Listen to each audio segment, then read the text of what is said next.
लेह में लद्दाख को राज्य का दर्जा और छठी अनुसूची के तहत विशेष दर्जा देने की मांग को लेकर छात्रों और युवाओं का प्रदर्शन 24 सितंबर को हिंसक हो गया, जिससे लेह में हालात तनावपूर्ण हो गए। प्रदर्शनकारियों ने भाजपा कार्यालय और कई वाहनों में आग लगा दी, जिसके बाद पुलिस ने भी भीड़ को नियंत्रित करने के लिए लाठीचार्ज और आंसू गैस के गोले छोड़े। इस हिंसक प्रदर्शन में 4 लोगों की मौत हो गई और करीब 30 लोग घायल हुए। खबरों के मुताबिक ये छात्र सोशल एक्टिविस्ट सोनम वांगचुक के समर्थन में विरोध प्रदर्शन कर रहे थे। वांगचुक पिछले 15 दिनों से भूख हड़ताल पर बैठे थे। इस बीच सोनम वांगचुक ने अपनी 15 दिवसीय भूख हड़ताल समाप्त कर दी। भूख हड़ताल पर बैठे सोनम वांगचुक ने एक वीडियो जारी कर लेह में हुई हिंसा पर दुख व्यक्त किया और शांति बनाए रखने का आह्वान किया। उन्होंने कहा कि मैं बहुत दुखी हूं कि लेह में हिंसा हुई, पुलिस वाहनों और कार्यालयों में को नुकसान पहुंचाया गया। यह सब हमारे आंदोलन को ही नुकसान पहुंचाता है। मैं युवाओं से निवेदन करता हूं कि इस पागलपन को रोकें। साथ ही उन्होंने बताया कि उन्होंने देश और लद्दाख की शांति को देखते हुए अपनी भूख हड़ताल समाप्त कर दी है।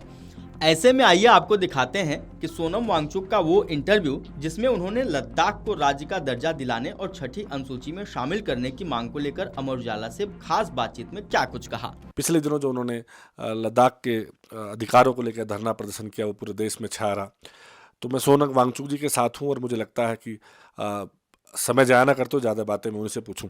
जी सोनम जी, ये जो आंदोलन है पूरा, ये चूँकि सरकार का कहना है कि यूटी दर्जा देना बहुत पहले से मांग भी रही लद्दाख की, फिर क्या कमी रहेगी, किस वजह से पूरा आंदोलन हो रहा है? जी, पहली बात तो यूटी की मांग बहुत पुरानी थी। लद्दाख अपना जो गौरव था, ये एक पूर्णतः राज था राजा के। उसके बाद वो कश्मीर और जम्मू में चला गया। उसके बाद जब भारत आज़ाद हुआ तब से ही यहाँ के नेता मांग कर रहे थे कि हम भारत में होना चाहते हैं, मगर एक राज्य की तरह। या तब यूटी नहीं था, तब स्वायत्त केंद्रीय प्रशासित प्रदेश की तरह। तो जब 2019 में ये बना तो लोग बहुत खुश हुए, बहुत कृतज्ञ हुए, मगर दूसरी तरफ उन्हें ये भी चिंता थी कि इस नाजुक पहाड़ों में संरक्षण भी होनी चाहिए। यहाँ पर मतलब हर चीज़, जलवायु से लेके ज़मीन, सब बहुत नाजुक है। यहाँ कुछ ही लोग बच सकते हैं और कुछ ही तरह से बच सकते हैं, नहीं तो सब बिगड़ जाएगा। ये सच है, मतलब जिसे कहते हैं ना, सेंसिटिव एनवायरनमेंट है। तो और खुशी की बात ये थी कि सरकार ने, बीजेपी की सरकार ने बहुत आश्वासन दिया कि हम आपका ये जो सेफ गार्ड है, संरक्षण है, ये हम 6वें शेड्यूल में देंगे। तो लोगों की उम्मीद थी, उनका वचन था। वचन यहाँ पर जो जनजातीय मंत्री थे उन्होंने आके दिया सभाओं में, और नेशनल कमीशन फॉर ST/SC के मिनट्स में छपे हैं। और फिर इलेक्शंस आए तो उन्होंने उसे अपने घोषणा पत्र में पहले 3 बिंदुओं में रखा। तो सब आश्वस्त हुए कि अब यूटी भी बनाया और ये भी देंगे, तो इससे अच्छा लद्दाख के लिए कोई क्या कर सकता है। दूसरा इलेक्शन आया हिल काउंसिल का, उसमें तो पहला बिंदु बनाया। तो मगर फिर क्या देखते हैं कि 1 साल बाद वो मुकरने लगे। पहले खामोश होने लगे, फिर याद दिलाएं तो नाराज़ होने लगे, फिर कोई 6 शेड्यूल बोले तो उस पर पुलिस पीछे पड़ जाती थी। तो उसके बाद बिगड़ता गया और यहाँ के नेताओं ने फिर उन्हें प्रोटेस्ट करना पड़ा। फिर एपेक्स बॉडी बनाया ताकि सारे संस्थाएं यहाँ के एक साथ आएँ। कारगिल में कारगिल डेमोक्रेटिक अलायंस बना। तो ये सब तब शुरू हुआ जब एक वादा किया उस पर वो मुकरने लग गए। उसके बाद फिर ये आंदोलन और कई बैठकें हुए, लगभग 10 बैठकें हुए पिछले 5 सालों में, जिसमें कोई नतीजा नहीं निकला। टाल मटोल हुआ कि इस मीटिंग में अगला मीटिंग, अगले मीटिंग में अगला मीटिंग, और जाके 4 मार्च को साफ कह दिया अमित शाह जी ने कि हम आपको कुछ भी नहीं देंगे, ना संरक्षण देंगे, ना स्टेटहुड या लोकतंत्र की बहाली जो लद्दाख के लोग उम्मीद करते थे, या at least UT with legislative assembly जिसे कहते हैं। तो उन्होंने वो भी साफ तौर पर कह दिया नहीं देंगे। तो फिर अनशन वगैरह करने की मजबूरी हुई। अब सवाल ये बहुत लोग पूछते हैं कि क्यों बदले वो, शायद आप यही बिल्कुल। मैं इसमें एक चीज़ और, जो कि मैं थोड़ा सा कल कारगिल में भी था, वहाँ भी कुछ युवाओं ने 6 शेड्यूल की बात करी। ये धारा 370 जैसा है क्या 6 शेड्यूल? हाँ और नहीं। धारा 370 जो है वो स्टेट्स को दिया जाता है, जैसे जम्मू कश्मीर को दिया, 371 और 7-8 स्टेट्स को दिया जी, गया। जी। तो ये स्टेट्स को है। ये जो 6 शेड्यूल है वो जनजातीय जनसंख्या को है, जी, जो जी। ट्राइबल या ट्राइबल्स हैं, इंडिजिनस जी, पीपल हैं, जी, जी, जी। उनको स्टेट्स में कहीं वो अलग थलग विद इन वो, स्टेट उनके उनके हाँ, राइट्स हैं। हाँ, उनके राइट्स हैं। वो एक मिनी स्टेट है एक्चुअली, स्टेट के अंदर मिनी स्टेट, जी। जिसमें कि जनजातीय लोगों को अपना एक काउंसिल बनाने का अधिकार दे। जैसे असेंबली होता है, पार्लियामेंट होता है, वैसा ही एक काउंसिल होता है इसमें। जी, जी। उस काउंसिल में उसी जनजातीय लोगों के प्रतिनिधि चुने जाते हैं जाते हैं। और वो अपना कानून बना सकते हैं। ओके। उनके ऊपर फिर स्टेट का नहीं चलेगा। वो अच्छा। अपना जंगलों पर, सामाजिक रीतियों पर या फिर जमीन पर वो अपने कानून लेकिन बना। मैं एक बात जानना चाहता हूँ कि क्या इस तरह के राइट्स बाकी स्टेट्स में हैं या सिर्फ लद्दाख ही इसके लिए मांग कर रहा है? बाकी तो ये बनाया गया था तब के असम के, जी। तब के असम राज्य के लिए, जिसमें से निकल कर अभी आपके मेघालय आया, मिजोरम आया, त्रिपुरा आया और असम खुद। इन अभी 4 बन गए, तब असम बड़ा असम था। तो इन 4 राज्यों में 6 शेड्यूल है। एक ये कह सकते हैं कि तो वो असम के लिए बनाया गया, तो लद्दाख में कैसे उम्मीद कर रहे हैं? ज़रूरत वैसा ही कुछ यहाँ चाहिए था, और संविधान में कोई भी संशोधन करके उसे एक्सटेंड किया जा सकता है। इसीलिए उन्होंने वचन दिया था जी, ना कि जी, ये जी। तो हम संशोधन करके दे सकते हैं। जी। तो उसके बाद वो उससे मुकर गए, क्योंकि 6 शेड्यूल बहुत पुख्ता है। हाँ? मतलब मुझे तो गर्व होता है कि हमारे जो संविधान के निर्माता थे उन दिनों, वो इतने, मतलब जो भारत की विविधता है, कुछ देश तो उसे बर्दाश्त नहीं करते। यहाँ तो उसको और भी क्या कहेंगे आप, एनकरेज कर रहे हैं। और तो एक सवाल मेरे मन में था जब मैं लद्दाख से आया और पहाड़ और उन सबको देखा। थोड़ी सी थोड़ा गरीबी, अगर मैं पावर्टी में शब्द इसमें थोड़ी सी है, तो मुझे ऐसा लगा कि अगर चीज़ें खुलती हैं, ओपन फॉर ऑल होती हैं, तो ऐसा नहीं उसमें डेवलपमेंट होगा, इन्वेस्टमेंट होगा, पैसा आएगा, लोकल लोगों को नौकरियां, रोजगार मिलेगा।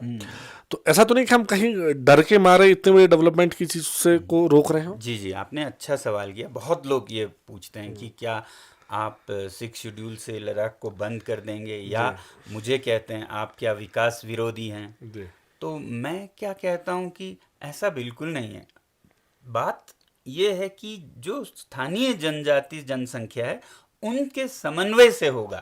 चाहे भले ही इंडस्ट्रीज आए, भले ही मतलब खनन हो, माइनिंग भी हो, अगर वो देखें कि इससे हमें नुकसान कम फायदा ज्यादा होगा तो वो हो सकता है। अगर वो ना चाहें तो नहीं हो सकता है।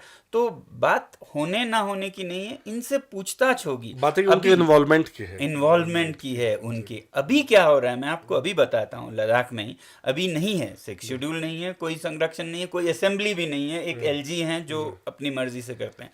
तो यहाँ एक सोलर एनर्जी कॉरपोरेशन आपके मतलब दिल्ली शहर जितना जमीन चरवाहों का ले जा रहे हैं, चरागा, और लोगों को कुछ पूछताछ भी नहीं है। उनको ना कहने की कोई राइट्स नहीं है। कंपनसेशन भी है, नहीं है, वो भी वो क्या करें, उनकी मर्जी है। मतलब रहमो करम पे हैं। अगर 6 शेड्यूल में होता तो ऐसा कभी नहीं कर सकते। उनके काउंसिल में इस पे पूरा वो होता, क्या कहते हैं, मतदान होता कि हम ये जैसे सोलर एनर्जी है, मैं तो कहूँगा सबसे पहले यस कहेंगे लद्दाख के लोग। हाँ, क्योंकि ये तो पर्यावरण से मेल खाती है, तो सबसे मतलब लीस्ट पोल्यूटिंग है ना, देश का भी भला है, तो क्यों नहीं करेंगे। मगर फिर वो दिखाते कि आप कहाँ कीजिए, उनसे समन्वय से होता तो वो दिखाते कहाँ नुकसान कम और फायदा ज्यादा। अभी तो उनके जो प्राइम पास्चर से सबसे बेहतरीन चरागे हैं, उन्हीं को उन्होंने सोलर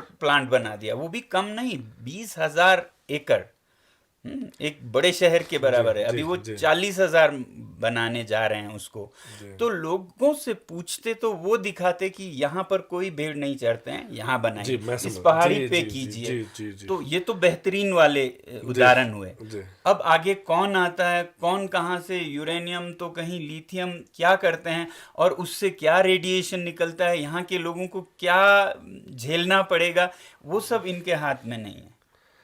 मतलब आपका मानना है कि जो लद्दाख की एक ओरिजिनलिटी है, जो खूबसूरती है, वो कहीं ना कहीं हम इससे नुकसान होगा, और नुकसान भी आपने कहा कि उसको भी देखा जाए, लेकिन वो लोगों के समन्वय से होगा, आपका कहना है, जी क्योंकि जी, मतलब खूबसूरती और जो यहाँ की क्या कहते हैं, वेलफेयर, वेलबींग, वेलबींग, मतलब कोई भी उद्योगपति आके 15 साल निचोड़ के चला जाएगा, भुगतना यहाँ के लोगों को पड़ेगा।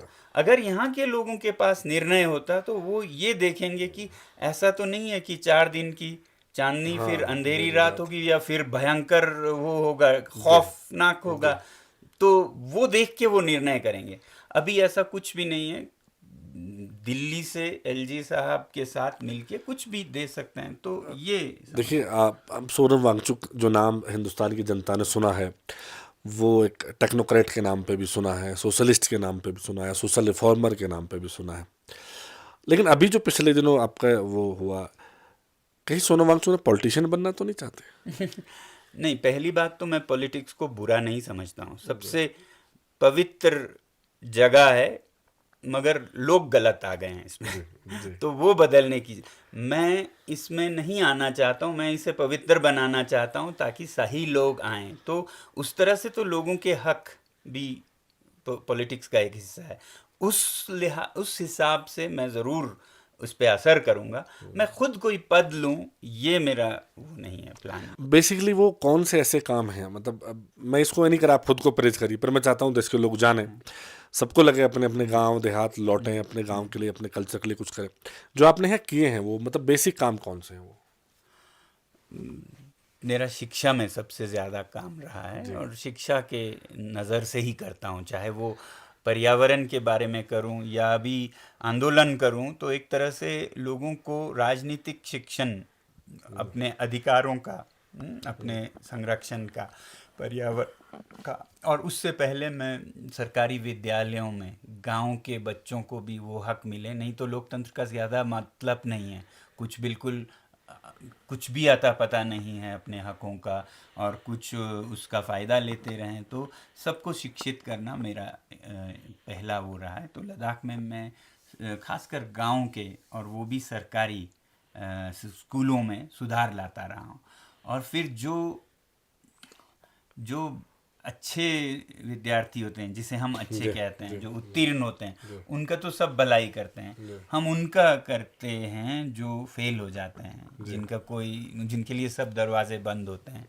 तो ज़्यादातर शिक्षा में, और फिर शिक्षा के द्वारा पर्यावरण का जो कीमत या कद्र करना। आपने कुछ पानी के लिए भी, मैं जी जी, वही तो पर्यावरण, वाटर स्तूप, क्या नाम है? आइस स्तूपा। आइस स्तूपा। तो जैसे हर चीज़ के बारे में अगर आप विज्ञान पढ़ते हैं शिक्षा के ज़रिए, तो उस विज्ञान का कहीं काम आए, आपके जीवन को सुधारे। तो वो चाहे पानी की कमी है यहाँ पर, कुछ तो रेगिस्तान है इस वजह से, कुछ तो जलवायु परिवर्तन हो रहा है उस वजह से, तो अब हमारे ग्लेशियर्स पिघल रहे हैं। तो फिर हम कैसे खुद अपने ग्लेशियर्स बना के खुद अपनी कोशिश करें, कृत्रिम ग्लेशियर्स कह सकते हैं, आर्टिफिशियल ग्लेशियर्स। तो ये जो यहाँ पर हमारे कुछ परंपराएं हैं जो सैकड़ों साल पुराने हैं, कुछ हमारे यहाँ के लोगों ने कई प्रयास किए हैं पिछले 40-50 सालों में, नॉर्फेल साहब ने, तो उनको सपोर्ट करते हुए, उन्हें और आधुनिक करते हुए। उसी तरह फिर यहाँ पर पानी की समस्या की तरह ही ये बहुत ठंडा प्रदेश है। सर्दियों में यहाँ पोलर -20-30 होता है, तो उसमें हम धूप से कैसे खुशहाल रह सकें। तो ये सोलर हीटेड बिल्डिंग्स पे काफ़ी काम हुआ है। जहाँ आप हैं अभी तो आपको 24 डिग्री लगेगा, मगर जब बाहर -20 होता है तब भी अंदर +20 +24 होता है। तो इस तरह से बहुत लो कॉस्ट, नेचुरल, प्राकृतिक तरीकों से बड़े बड़े समस्याओं को सुलझाने की हमारी कोशिश रही।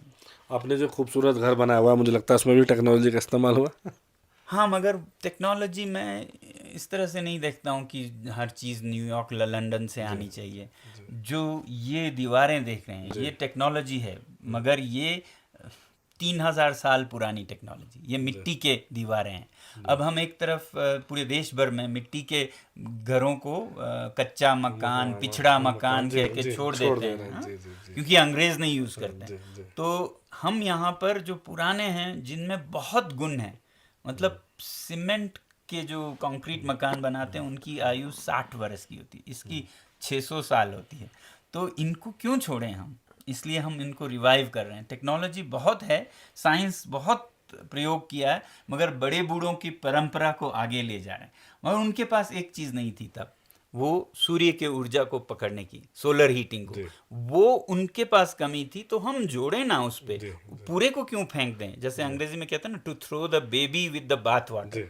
आप गंदे पानी को फेंकिए नहलाने के बाद, बच्चे को भी क्यों फेंक रहे हैं। तो हम तो पूरा whole sole lock stock barrel पुराने हैं बोल के फेंक रहे हैं। यहाँ हम लद्दाख में कोशिश कर रहे हैं कि मिट्टी हर एक के पैरों के नीचे है। कोई ऐसा गरीब नहीं है कि उसे मिट्टी ना नसीब हो, कोई ऐसा गरीब नहीं है कि सूरज नहीं हो, और ये दोनों हों, आपके हाथ हों, तो हर कोई एक इज्जतदार घर, जिंदगी पा सकता है। तो ऐसे चीज़ों में हम ज़्यादा वो टेक्नोलॉजी का यूज़ करते हैं। एक तरह से आप कहेंगे सोशलिस्ट टेक्नोलॉजी, हाँ, जिसमें कोई अमीर, जैसे सीमेंट के घर क्यों बना रहे हैं आपको पता है, क्योंकि सीमेंट की इंडस्ट्री को बहुत फ़ायदा होता है, तो वो इसलिए एडवर्टाइज करते हैं, ये दीवार, वो दीवार, ये सरिया। अब बेचारे मिट्टी के बारे में कोई नहीं करेगा, क्योंकि कोई इससे पैसा नहीं कमा सकता, सभी के पैरों के नीचे।